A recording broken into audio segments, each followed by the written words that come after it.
નમસ્તે, મારું નામ કુરિયા આરાધ્ય મહેશભાઈ છે. હું ધોરણ 3 માં અભ્યાસ કરું છું. આજે હું તમને અહીં આપણા ભારતની ભારતીયતા વિશે થોડું કહેવા માંગુ છું, જે તમે શાંતિથી સાંભળો એવી મારી નમ્ર વિનંતી. ઇન્ડિયસ વર્લ્ડ ડિક્શનરીનો માત્ર શબ્દ છે અને વર્લ્ડ મેપમાં દોરેલો ખાલી એક ત્રિકોણાકાર ભૂમિનો ટુકડો છે.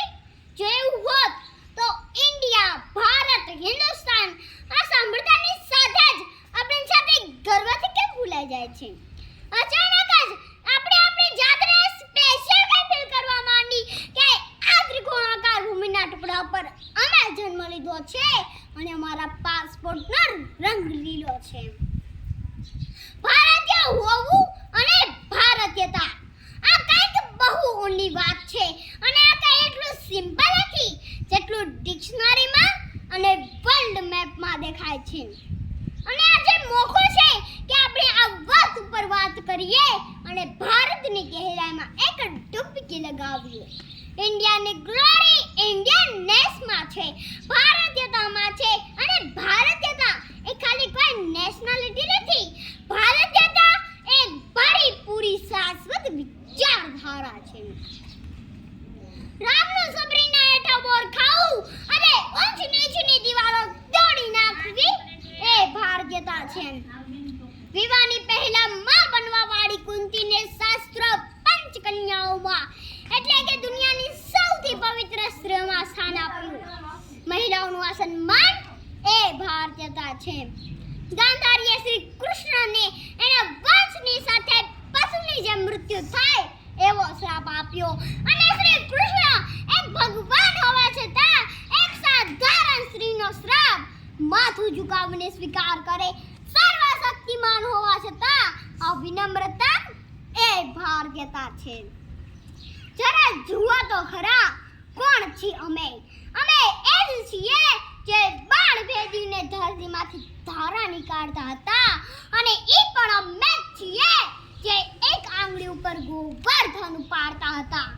અમે એ જ ડીલર છીએ જે ચક્રવ્યૂહમાંથી બહાર નીકળવાની વિદ્યા શીખ્યા ના હોવા છતાં ચક્રવ્યૂહની અંદર કૂદી ગયા અને એ પણ અમે જ છીએ જેના ફેંકાયેલા પથ્થર પાણી પર તરી ગયા.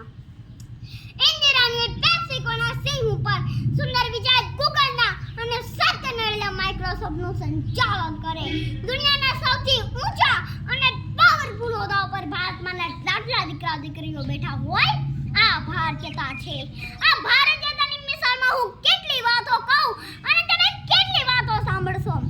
સરહદ પર કોઈ માનો દીકરો શહીદ થાય અને તિરંગા લપેટા અને એનું પાર્થિવ શરીર ઘરે આવે એ સપેટી ખોલતા પહેલા માં પોતાના બીજા દીકરાનો સામાન બાંધવાની તૈયારી ચાલુ કરી દે કે એક સૈદીની માં કહેવા કરતા બે સૈદીની માં તરીકે મને દુનિયા ઓળખે એમાં મારું ગૌરવ છે અને સ્વાર્થ દેશ પ્રેમ એ ભારતીયતા છે.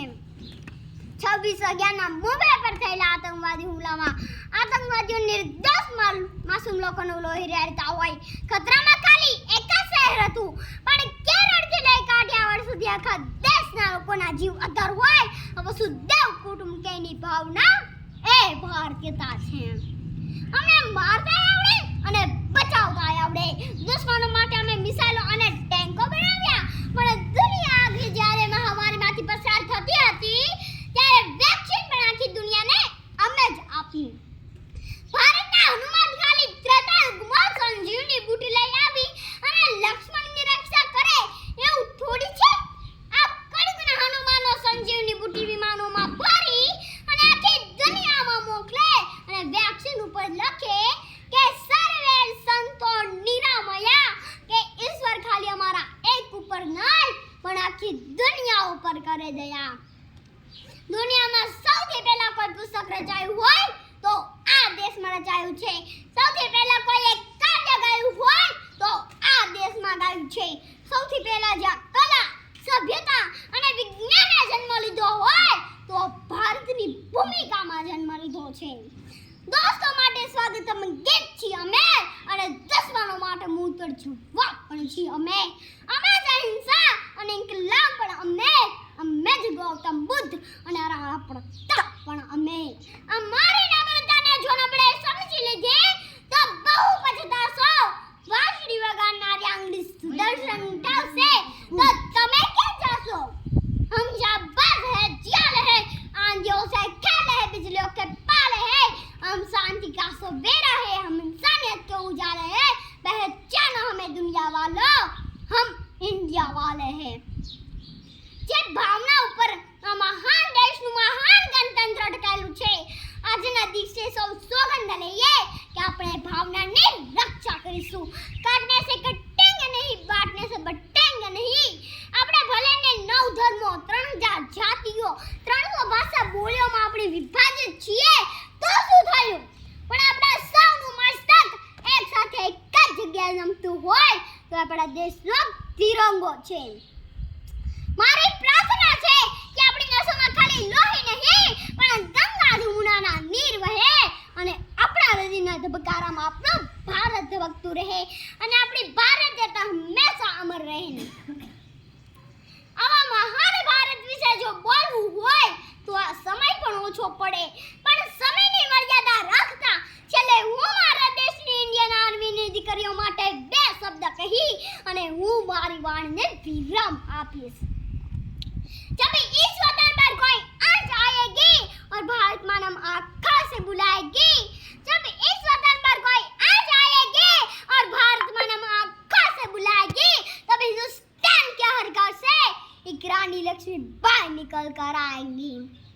मैं भी सरहद पर जाऊंगी, सीने पर गोली खाऊंगी, मैं भी